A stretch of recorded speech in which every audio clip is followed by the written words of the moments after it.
Nous sommes enthousiasmés de vous savoir fidèles au programme de Moto TV. Voici à présent l'heure pour nous de vous informer. En voici le titre. Une nouvelle distinction dans l'Église. Le secrétaire général de la SENCO vient d'être nommé par sa sainteté le pape François au rang de chapelain. Il s'appellera désormais Monseigneur Donatien Cholet. Ses premières impressions sont à suivre dans ce journal. Et cette mise en garde face à la consommation des produits alimentaires emballés dans des boîtes de conserve. En cette période des fêtes de fin d'année, plusieurs produits sont vendus sur le marché à un prix promotionnel. Mais il se pourrait qu'ils soient périmés, nous dira Dr Kawandahala, qui donne au même moment des astuces pour dénicher ces produits. Voilà tout pour les titres. Restez avec nous pour l'intégralité de ce journal. Nous venons de le dire dans les titres de cette édition. L'abbé Donatien Cholet Baboula, secrétaire général de la Conférence épiscopale nationale du Congo SENCO, a été élevé par le pape François au rang des chapelains et c'était donc au courant de cette semaine. À cette qualité, il porte désormais le titre de Monseigneur. Le communiqué de presse de la SENCO annonçant cette élévation a été publié ce mardi 14 décembre 2021. En réaction à cette élévation, le désormais Monseigneur Donatien Cholet remercie le Saint-Père pour ses gestes de reconnaissance en faveur du travail qu'abat la SENCO. Il parle d'une nouvelle responsabilité qu'il va assumer avec engagement. Suivez-le. Je comprends que c'est par ce geste, le pape a voulu reconnaître le travail de la Conférence épiscopale nationale du Congo, dont je ne suis que le porte-parole. Donc, pour moi, c'est un appel à une plus grande responsabilité, une responsabilité morale. Le titre de Monseigneur dans notre Église est engageant. Dans ce contexte-là, j'ai besoin aussi de l'accompagnement. C'est l'occasion aussi pour moi de remercier tous mes collaborateurs parce que tout ce qui est fait n'est pas fait en solo, mais en collaboration avec les autres. Particulièrement le président de la SENCO, Monseigneur Marcel Outembi, qui doit avoir porté aussi un témoignage sur ma modeste personne pour que le pape ait un regard sur moi. Mon travail, au-delà de toutes les difficultés que je peux connaître au quotidien, mon travail a toujours été facilité par le fait qu'il a été porté par tous les évêques. Mais aussi de leur promettre ma loyauté, ma fidélité, mon engagement, je promets de ne pas les décevoir. Le service de la pêche et élevage prévient sur la circulation sur le marché en cette période de fête de fin d'année des produits alimentaires ayant atteint leur date de péremption. C'était au cours d'un entretien avec Moto Télévision ce mardi 14 décembre 2021. Pour les remarquer, Dr Kawandahala, chef de ce service, conseille les consommateurs à être vigilants quant à la date d'expiration ou sur les emballages qui, pour la plupart, portent la rouille. Francine Moussoa nous fait le point dans ces reportages. Dans un échange à son office de travail ici à l'abattoir public de Butembo, le chef du service urbain de pêche et élevage demande aux habitants à se méfier des produits soldés ou exposés pour une promotion quelconque en cette période festive de fin d'année. Dr Kawandahala attire ainsi l'attention des consommateurs sur le fait que beaucoup de produits dont la date d'expiration approche soient vendus dans la soirée ou fait l'objet d'une vente promotionnelle. Essayez de toujours regarder la date de péremption et de tout faire pour s'assurer que l'aliment est encore dans des conditions de consommation normales. Et bien évidemment, il n'y a pas que la date de péremption, il y a aussi l'aspect général de l'emballage. Parce que certains ne l'acceptent jamais, mais quand prenons la tomate ou une boîte de lait, quand la boîte est déjà rouillée, ça signifie qu'elle peut déjà avoir mis en contact le contenu de la boîte et l'extérieur.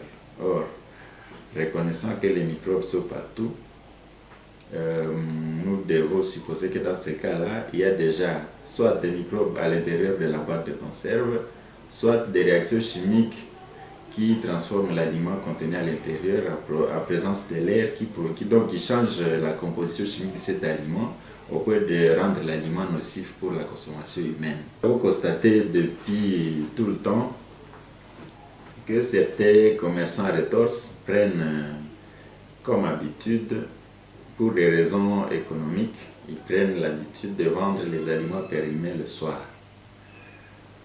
Les petits bonbons, les biscuits, ça on en trouve toujours, on trouve des grandes quantités d'aliments périmés, mais qu'on essaie de vendre le soir. Et maintenant on est à la période de fête d'année. Beaucoup de produits seront vendus en solde. Solde, c'est le terme général à Butembo. Donc on essaie de rabaisser le prix pour accélérer la vente. Souvent ces aliments sont suspects et ils méritent une vérification bien adéquate, tant par les services que nous dirigeons, mais aussi par le consommateur. On doit faire attention à cette fête de l'année et voir, et certains arrivent parfois à ajouter un papier supplémentaire à l'étiquette normale pour essayer de dérouter l'attention du consommateur. Et ça, c'est évidemment un problème sérieux qui doit être considéré comme tel pour éviter des perturbations sanitaires. Il met ainsi à garde les opérateurs économiques qui seront tentés de vendre les produits expirés aux habitants, les exposant à des risques sanitaires ou nutritionnels. Des vérifications sont en cours afin de décourager ce genre d'actes dans les chefs des vendeurs. Parlons politique à présent. Le discours du président de la République sur l'état de la nation tenu ce lundi 13 décembre n'a pas apporté du nouveau comme d'aucuns les pensaient.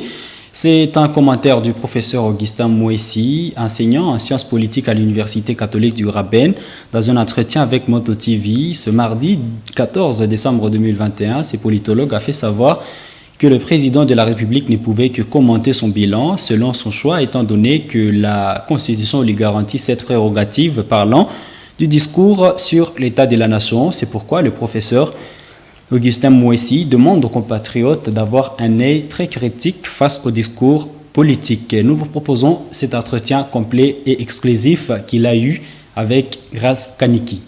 Professeur Augustin Mouessi, bonjour. Bonjour. Hier, le président de la République s'est adressé à la nation et vous avez suivi le discours du chef de l'État. Quel commentaire faites-vous du discours? C'est un discours qui n'a pas été très différent d'autres discours, comme on l'appelle discours sur l'état de la nation. Et il s'agit ici d'un moment qui permet au président de la République de faire le bilan. De ce que lui a fait, ce que la présidence a fait, ce que le gouvernement a fait pendant une année. Mais également, il essaie de montrer aussi quels sont un peu les défis à relever. Alors, en parlant des projets, en parlant des défis, le président a évoqué la question sécuritaire. Il a épinglé les opérations conjointes entre les FARDC et l'armée ougandaise. Il a dit que l'armée ougandaise ne resterait pas longtemps sur les sols congolais. Ne pensez-vous pas qu'il pourrait mieux donner le délai bien défini pour permettre que ces opérations se fassent plus rapidement? Oui, justement, on s'attendait à plus d'informations quant à ce qui concerne ces troupes. Mais ça n'a pas été fait. Évidemment, il pourrait dire que ça relève du secret qui caractérise les services de sécurité ou la défense. Mais ça n'aurait pas gêné s'il disait qu'on a appelé sur le sol congolais autant de militaires. Mais ça n'a pas été dit. Et même en ce qui concerne leur séjour sur le sol congolais, c'est resté aussi superficiel parce que il n'a pas dit exactement si c'était pour 6 mois, 1 année, tout consort. Ce qui laisse craindre que l'on pourrait s'attendre certainement à des prolongations sur le sol congolais de ces troupes-là. Mais ce qui était un peu, ce qu'on a remarqué, c'est qu'il a dit que le Parlement a été informé de cet accord, de l'entrée des troupes ougandaises. Bon, or j'avais l'impression que il y avait certains députés qui voulaient davantage comprendre ce qui s'était passé, quoi. Donc, est-ce qu'il s'est contenté, en informant le président de 2 chambres, il a pensé que ça suffisait? Bon, à mon avis, comme c'est un accord militaro-économique, il aurait été souhaitable, dans le cas de la redevabilité, que le Parlement, ou ne fût-ce qu'à travers la Commission défense-sécurité, en soit suffisamment informés. Donc, parce qu'il faut éviter de retomber, n'est-ce pas, de cet accord, évidemment, que l'on préfère garder secret. En parlant de l'insécurité à l'Est, pour lui, c'est comme si l'état de siège avait permis de certains résultats. Notamment, il a dit que cela a permis au FARDC de détruire certains bastillons, même si lui-même a reconnu qu'en dépit de ce travail qu'il est tenté de décrire, il y avait tout de même des massacres qui étaient décriés. En tant qu'officiel, évidemment, c'est tout à fait compréhensif qu'il fasse un tel discours. En fait, c'est à quoi le peuple s'attend, c'est de voir réellement les massacres diminuer pour que les personnes circulent librement, n'est-ce pas, sur les espaces qui sont concernés par les hostilités. Un discours plein de promesses, pourtant les années passent. Selon vous, est-ce que le président ne risquerait pas de finir son mandat en ne faisant que promettre des promesses irréalisables?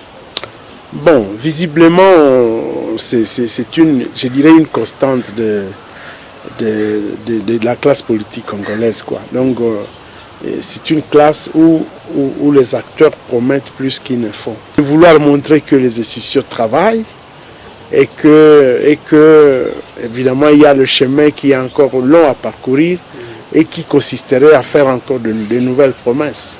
Alors, quelle attitude les Congolais peuvent adopter face à de tels discours? Bon, la première attitude, c'est qu'il faut qu'ils soient critiques vis-à-vis des discours, des actions qui sont promises par le gouvernement ou encore des projets qui sont mis en œuvre par le gouvernement. Ça pourrait aider, n'est-ce pas, le Congolais à ne pas succomber à la démagogie, le plus souvent qui est en fait l'œuvre des acteurs politiques. Monsieur le professeur Augustin Moukessi, merci d'avoir répondu à mes questions. Merci. Et en sport sans transition, poursuite du championnat local de la première division ce mardi 14 décembre 2021. 2 rencontres ont été au rendez-vous au stade André Van Nevel de Butembo. Le Daring Club Horizon a gagné l'AS Atlético de Butembo par un score de 2-0. Et l'AS Étoile, 2 heures plus tard, s'est imposé largement sur le FC Nouvelle Génération de Butembo par un score fleuve de 5-1. Suivez ces reportages d'Enzanzo Aïnda Samuel pour d'amples détails. À 16h, l'AS Étoile de Butembo à jaune-bleu a reçu la Nouvelle Génération de Butembo vêtue à jaune-noir. Un match qui n'a pas été facile pour les deux équipes. Mais déjà à la 11e minute de jeu, les jaunes-bleus ouvrent le score. 6 minutes plus tard, l'AS Étoile augmente son compte au marquage. Nouvelle Génération va réduire le score vers la fin de la première mi-temps. Étoile fera tout pour conserver l'avance. Elle marque son 3e but dans les dernières minutes de la première partie. Dans la seconde partie, Étoile, toujours déterminée à dominer son adversaire, alourdit la marque sur le 4e but qui va mener au 5e. Score final du match, 5-1. Le secrétaire de Nouvelle Génération ne semble pas être surpris de cet échec de son équipe. Il reconnaît que leurs joueurs ne se sont pas suffisamment entraînés pour préparer ce match. Nous sommes désolés de cet échec. Ce qui n'a pas marché, nos entraînements jusque-là, il n'y a pas de cohérence parce que chaque joueur fait ses entraînements là où il veut. Nous n'avons pas de terrain où passer les entraînements ensemble. Nous ne pouvons pas retourner à la 2e division. Nous avons l'espoir que dans la phase retour, nous devons toujours vaincre.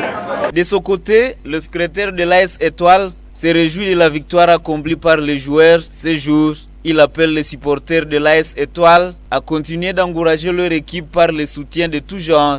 Le secret, c'est le travail, comme je vous avais dit la semaine passée, lorsque nous avons dit que nous allons continuer à réparer, à susciter nos joueurs pour les entraînements. C'est ça qui a causé la réussite aujourd'hui.